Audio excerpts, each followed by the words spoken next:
Welcome back to another video. We're going to discuss boxing's pound for pound number one in this video. A lot of the guys, well, Inoue and Usyk have fought very recently. Crawford will be fighting in a couple of months' time against Madrimov.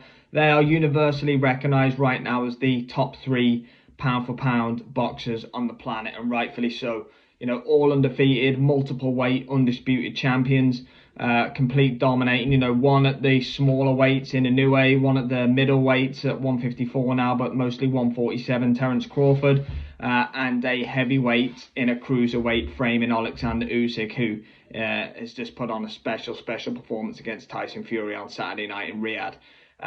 So we'll break down the three of their routes to their double undisputed weight championships, also who I think are the number 1, 2, and 3 in the pound for pound ratings right now.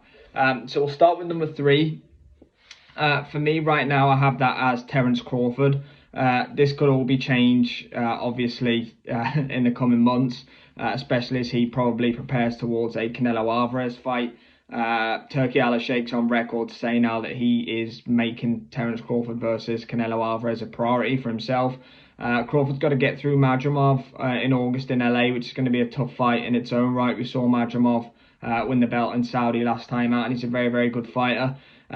Reason I have Crawford in at number 3, he's definitely not as active as Inoue, who I have at number 2.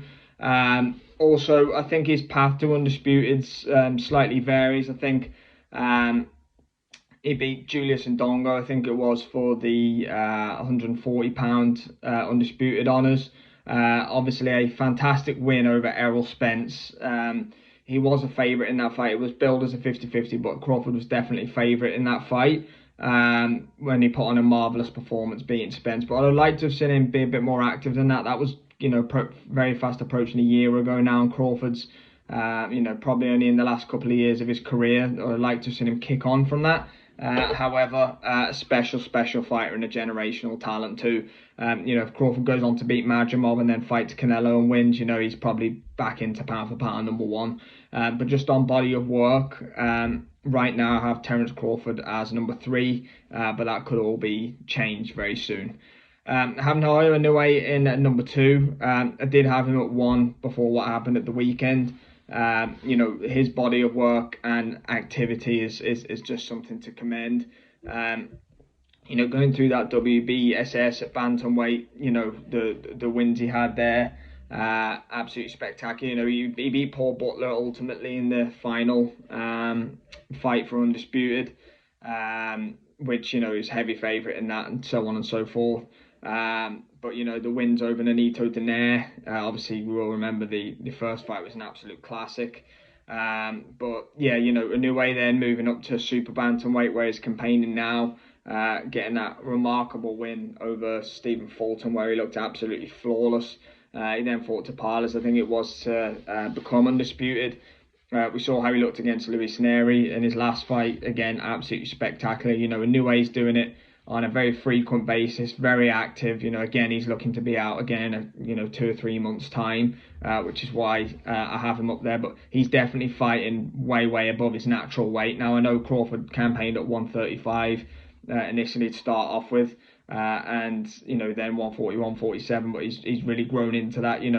But Inoue, he's definitely fighting above his natural weight, and if he continues to move up and he moves up to 126 pounds and featherweight, he's going to be even higher. So for him, the way he's fighting above that weight, and the people who he's beating, only thing that will catch up to him in my opinion is weight. But yeah, Inoue for me locked in at number 2. And after the performance against Tyson Fury on Saturday night, universally now I think most people, myself included, have Usyk at number 1. His body of work, and this is why I have him at number 1. The way he went through the Super Series at cruiserweight, very tough close fight with Maris Bradis, and we saw that Bradis still got a lot left in the tank when he pushed off a tire close again on Saturday night on the undercard of Fury Usyk. Gassiev was completely feared puncher when Usyk beat him in the final.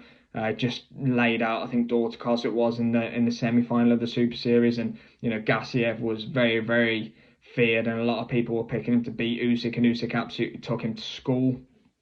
Again, now Usyk coming in as heavyweight, above his natural weight by far. Gave up £40 to Tyson Fury on Saturday night. Came in and he's beat Anthony Joshua twice and Tyson Fury now at the weekend. Again, as a cruiserweight, basically fighting a heavyweight against these bigger guys.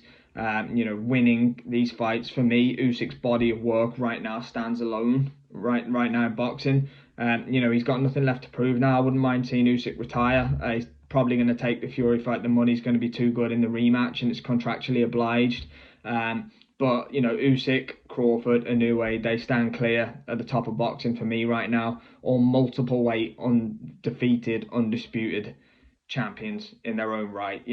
All three of them in completely different weight categories of the sport, all have their own complete levels of genius in their own regard. But yeah, that's my opinion. That's who I believe is pound for pound number one right now, Oleksandr Usyk. Please let me know in the comments if you disagree, if you agree, or who you think your pound for pound number one right now is in boxing.